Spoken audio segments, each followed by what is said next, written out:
Raha farany sarotro zegny amin'ny fiainagnantsika ty zegny mitana feeling positifinao io zegny, feeling positif satria izy koa anao zao ty zegny moemoe mankaregny amin'ny fiainagna andavanandro fa misy olo zegny aky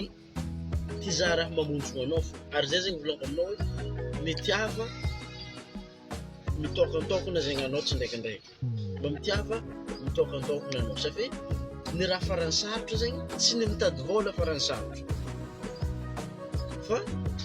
mitana feeling positifinao io zegny feeling anagnanao zao ty zegny izy koa anao zao ty falifaly hitana izy igny magnariva andro igny sarotro za aloha jusqu'à amizao za mbola za tsy navita fa New York zay hitanao za fo zegny miezaka zegny atiavako miezaka zegny za amin'ny fotoana za le mitôkantôkana igny zegny mitana le feeling zegny satria rehefa mitana feeling igny zegny za de tsapako agnatin'agny mihitsy hoe misy hafaliagna zegny aminahy ke man karaha zay zegny mitiava zegny mizatra ho faly rehefa faly anao mandeha ho azy lera tsaboinao jiaby lera jiaby mandeha ho azy izy koa faly zegny man karaha zay zegny izy ke sarotro raha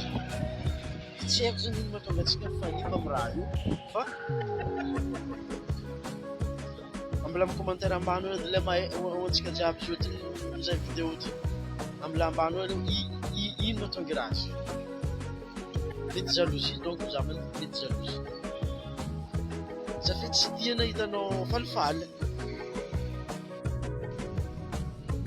karakaraha zegny